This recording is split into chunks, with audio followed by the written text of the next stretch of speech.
StudyGeeta.com presents एषा ते भिहिता साङ्ख्ये बुद्धिर्योगे त्विमां शृणु बुद्ध्या युक्तो यया पार्थ कर्मबन्धं प्रहास्यसि. Thus far I have described this knowledge to you through analytical study. Now listen as I explain it in terms of working without fruitive results. O son of Pritha, when you act in such knowledge, you can free yourself from the bondage of works. नेहाभिक्रमनाशोऽस्ति प्रत्यवायो न विद्यते स्वल्पमप्यस्य धर्मस्य त्रायते महतो भयात्. In this endeavor, there is no loss or diminution, and a little advancement on this path can protect one from the most dangerous type of fear. Vyavasayatmika buddhihi ekeha kuru nandana bahushakhayanantascha buddhayo vyavasayinam. Those who are on this path are resolute in purpose, and their aim is one. O beloved child of the Kurus, the intelligence of those who are irresolute is many-branched.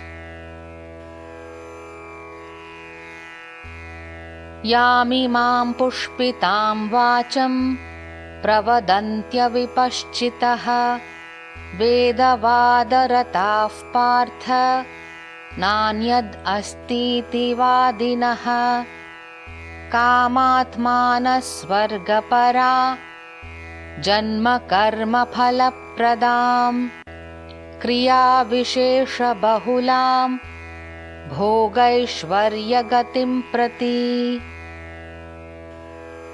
Men of small knowledge are very much attached to the flowery words of the Vedas, which recommend various fruitive activities for elevation to heavenly planets, resultant good birth, power, and so forth. Being desirous of sense gratification and opulent life, they say that there is nothing more than this. Bhogaishvarya prasaktanam tayapahhrita chetasam vyavasayatmika buddhihi samadhau na vidhiyate.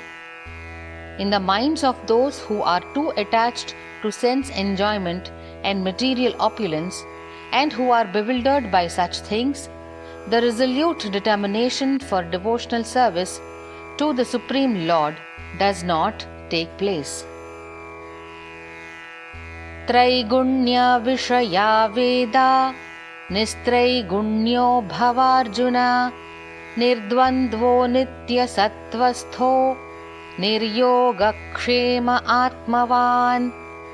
The Vedas deal mainly with the subject of the three modes of material nature. O Arjuna, become transcendental to these three modes. Be free from all dualities and from all anxieties for gain and safety, and be established in the self. Yavanartha udapane सर्वतः सम्प्लुतोदके तावान् सर्वेषु वेदेषु ब्राह्मणस्य विजानतः. All purposes served by a small well can at once be served by a great reservoir of water. Similarly, all the purposes of the Vedas can be served to one who knows the purpose behind them.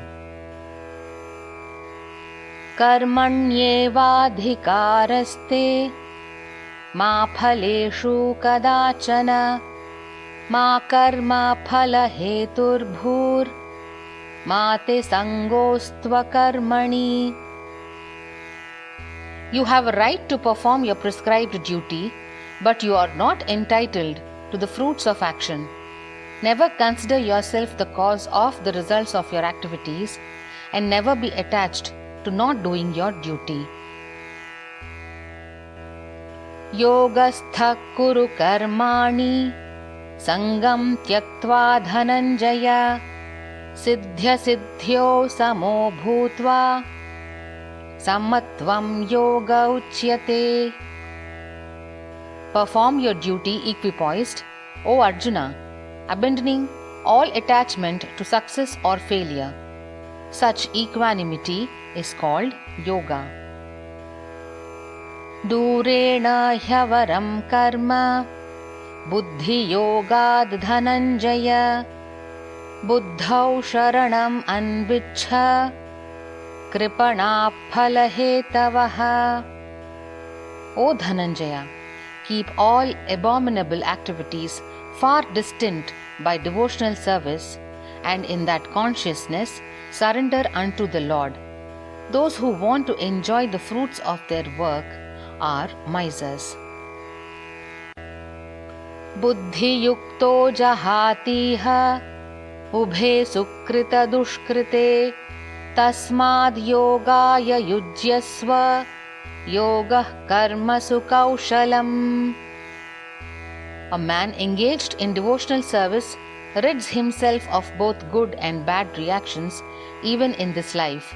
Therefore, strive for yoga, which is the art of all work. Karmajam buddhi yuktahi phalam tyaktva manishinaha janma bandha vinirmuktaha padam gacchantyanāmayam. By thus engaging in devotional service to the Lord, great sages or devotees free themselves from the results of work in the material world. In this way, they become free from the cycle of birth and death and attain the state beyond all miseries by going back to Godhead.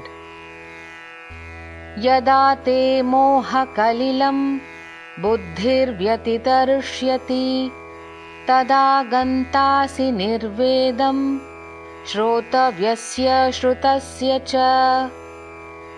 When your intelligence has passed out of the dense forest of delusion, you shall become indifferent to all that has been heard and all that is to be heard. Shruti vipratipannate yada sthasyati nischala samadhavachala buddhihi tada yogam avapsyasi. When your mind is no longer disturbed by the flowery language of the Vedas, and when it remains fixed in the trance of self-realization, then you will have attained the divine consciousness.